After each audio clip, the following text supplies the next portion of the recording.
যোৱা ৰাতি আমি এটা খবৰ পাইছিলোঁ এটা আৰ্মড গ্ৰুপ নাদাংগুৰি পাহাৰত তেওঁলোকে লুকাই আছে আৰু কিবা এটা প্লানিং কৰি আছে ডাঙৰ এটা ঘটনা কৰিবৰ কাৰণে সো এইটো সংক্ৰান্তে আমাৰ additional SP headquarter SDPO DSP আৰু ষ্ট্ৰং পুলিচ ফোৰ্স এটা অপাৰেশ্যন আমি প্লান কৰিছোঁ সাৰ্চ এণ্ড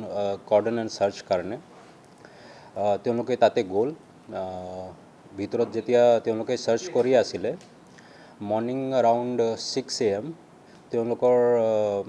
তেওঁলোকত ফায়াৰিং হ'ল পুলিচ টিম ৰিটেলিয়েটৰি ফায়াৰিং কৰাৰ পিছত তেওঁলোকে যেতিয়া সাৰ্চ কৰিলে ইনজাৰ্ড মানুহ এটা পাইছে তাক আমি হস্পিটেল ইমিডিয়েটলি শিফট কৰিলোঁ হস্পিটেলত ব্ৰড ডেড ডিক্লেয়াৰ হ'ল পিঅ যেতিয়া আমি সাৰ্চ কৰিলোঁ তাতে পিষ্টল এটা দুটা গ্ৰেনেড আৰু বাকিখিনি বস্তু পাইছোঁ তাতে এটা ব্ল্যাঙ্কেট আছিলে ব্ল্যাঙ্কেটত আমি দুটা আই কাৰ্ড পাইছোঁ এটা হ'ল ভোটাৰ আইডি কাৰ্ড ইপিল মুৰ্মু নামত কাশুগাঁও এড্ৰেছ লিখা আছে আৰু এটা এটিএম কাৰ্ড তাতে ৰোহিত মুৰ্মু লিখা আছে ঝাৰখণ্ড এড্ৰেছ হ'ল এই মানুহ আমাৰ কাৰণে ইম্পৰ্টেণ্ট হয় কিয়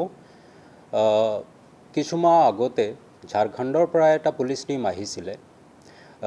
ইয়াক খুজিবলৈ যেতিয়া আমি কেছ কাৰণে তেওঁলোকক সুধিছোঁ তেওঁলোকে কৈছে কি অক্টোবৰ 2024ত ঝাৰখণ্ডত সাহেবগঞ্জ ডিষ্ট্ৰিক্টত এটা ৰেল লাইনত ব্লাষ্ট কৰিছিলে আৰু হি মেইন মানুহ আছিলে ইয়াৰ গ্ৰুপ নাছলা তেওঁলোকে তাতে ৰেছপন্সিবিলিটি লৈছিলে আৰু তাৰ পৰা পলাইছে ইয়াতে লুকাবৰ কাৰণে আৰু যেতিয়া আমি সুধিছোঁ তো তেওঁলোকে কৈছে 2015ৰ পৰা কেইবামান ঘটনা হি কৰিছে ব্লাষ্ট কিডনেপিং তেনেকে আৰু 10 বছৰমান তাতে হি এক্টিভ হৈ আছিলে ইয়াৰ ষ্ট্ৰং মাওইষ্ট কানেকশ্যন তেওঁলোকে ওলাইছিলে সেইটো কাৰণে তেওঁলোকে এনবিডব্লিউ লৈ পেলাই ইয়াতে আহিছিলে আমি আমাৰ যেতিয়া ৰেকৰ্ড চাইছোঁ তাতে আমাৰো এটা আৰ্মছ এক্টৰ কেছ হয় 2014ত তাতে ইয়াৰ এনবিডব্লিউ হৈ আছে আমি খুজি আছিলোঁ তাক আপোনালোকে জানে কি 23 তাৰিখে মৰ্নিঙত এটা ঘটনা হৈছে আমাৰ ডিষ্ট্ৰিক্টত তাতে সেম মডাছ অপাৰেণ্ডি যেনেকে 24ত ঝাৰখণ্ডত হৈছে সেম মডাছ অপাৰেণ্ডি ইয়াতে হৈছে এতিয়া আমি ষ্ট্ৰং সাসপেক্ট কৰি আছোঁ কি সেম গ্ৰুপ আৰু ৰোহিত মুৰ্মু তেওঁলোকে এইটো ঘটনাত জড়িত হ'ব পাৰে এতিয়া আমাৰ ইনভেষ্টিগেশ্যন হেতু ফাললৈ যাব তেওঁলোকৰ কিবা কানেকশ্যন আছে না কিন্তু আমাৰ ষ্ট্ৰং সাসপিশন এতিয়া যেনেকে সাৰ্কামষ্টেন্সিয়েল এভিডেন্স হৈছে আৰু তেওঁলোকক আমি ইয়াতে পাইছোঁ সো কিবা এটা লিংক ষ্ট্ৰংলি আছে কিন্তু কেনেকে কি এভিডেন্স আছে ইনভেষ্টিগেশ্যনত আমি পাই যাওঁ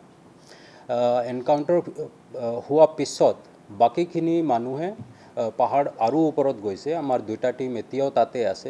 খুজি আছে আমি আশা কৰি আছোঁ সন্ধিয়ালৈকে আৰু মানুহ পাব পাৰোঁ दैट्स ऑल एक पिस्टल मिला है 2 ग्रेनेड मिला है खबर मते अप्रॉक्सिमेटली 10 पीपल এটা আমি পাইছোঁ বাকিখিনি তেওঁলোকে পলাইছে টিম আছে সন্ধিয়ালৈকে কিবা এটা আৰু পাব পাৰোঁ নাছলা আকৌ এক্টিভ হ'ল নেকি আমাৰ ব্ৰিটিছ বা অসমৰ এইটো সাৰেণ্ডাৰ কৰাৰ পিছত সেইটো প্ৰথম ঘটনা তেনেকৈ আমি এতিয়া খবৰ পাইছোঁ বা তেনেকৈ ঘটনা হৈছে যিমান মানুহৰ নাম পাইছোঁ আমি তেওঁলোকক ধৰাৰ পিছত গোটেইখিনি গম পাই যাওঁ কি এক্টিভ হৈছে না নাই কিন্তু এটা ষ্ট্ৰং কানেকশ্যনটো আছে অকলে নাছলা নহয় ঝাৰখণ্ডত যেনেকৈ মাওইষ্ট এক্টিভিটি চলি আছে সেইটো কানেকশ্যন আমি এতিয়া গম পাই আছোঁ सर बहुदिन शांति थकार पिছত পুনৰাই আকৌ এনে ধৰণৰ কূটঘাতমূলক কাৰ্যবোৰ আৰম্ভ হ'ল ভৱিষ্যতে আকৌ এনে ধৰণৰ হ'ব নেকি এনেকা কিবা ইনপুট আছে নেকি এইটো প্ৰথম ঘটনা আৰু এইটো আমি খুব সিৰিয়াসলি লৈছোঁ ষ্ট্ৰংগেষ্ট একশ্যন আমি ষ্টাৰ্ট কৰিছোঁ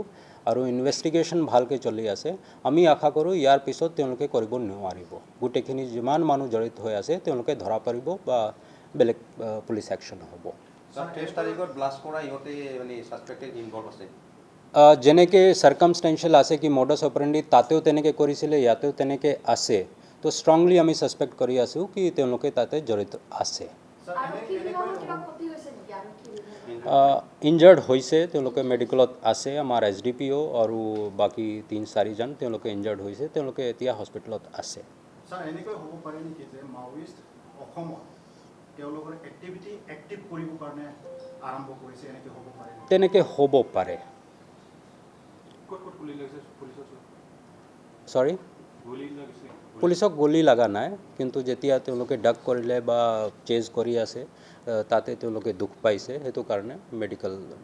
তেওঁলোকে ট্ৰিটমেণ্ট লৈ আছে। অ'কে,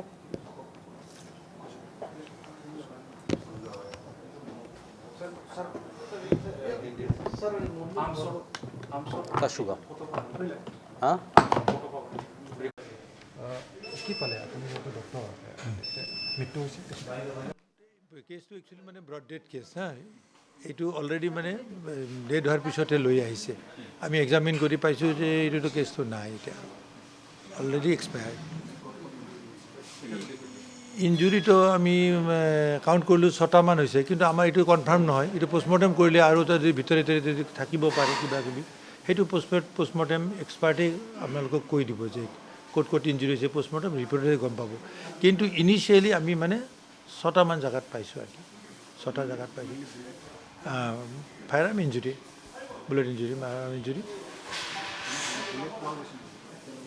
বুলেটটো সেইটো পিছত ভিতৰত আছে নে নাই এইটোতো পষ্টমৰ্টেমে ক'ব, এইটো আমি ক'ব নোৱাৰিম। এইটো 8 বজাত লৈ আহিছে, 8টাত লৈ আহিছে তো, 8 বজাত লৈ, হা, ৰাতিপুৱা 8টাত এতিয়া লৈ আহিছে। আৰু আমি এক্সামিন কৰি অলৰেডি মানে এক্সামিন কৰি আমি মানে ডেড বডি, ডেড যে কেছটো যে ডেড, সেইটো ডিক্লেয়াৰ কৰি অলৰেডি মানে আমি বডিটো হোম ডিপাৰ্টমেণ্টক দি দিছোঁ, পুলিচ পাৰ্চনেলক দি দিছোঁ। তেওঁলোকে পষ্টমৰ্টেমৰ ব্যৱস্থা কৰিব। আমি ইয়াৰ পৰা ৰেফাৰ কৰিছোঁ কোকৰাঝাৰ মেডিকেল কলেজত, তাতে এক্সপাৰ্ট আছে, পষ্টমৰ্টেম এক্সামিনেশ্যন এক্সপাৰ্ট আছে, FSM ডিপাৰ্টমেণ্ট আছে। তেওঁলোকেই মানে পষ্টমৰ্টেম কৰি আপোনালোকক ডিটেইলছত কৈ দিব আৰু কি হৈছে, কি হৈ মৰিছে, ডিটেইলছত গম পাব আৰু কি পষ্টমৰ্টেম কৰা। চিনি নাপায়, এইটো আনআইডেণ্টিফাইড। ইভেন পুলিচেও এতিয়ালৈকে মানে কোনো মানে নাম ঠাম তেনেকৈ দিব পৰা নাই। আমি ইয়াতে আনআইডেণ্টিফাইড বুলি আমি লিখি থৈছোঁ আৰু কি, তেনেকৈ কোনো মানে গম পোৱা নাই। দিয়ক, থেংক ইউ।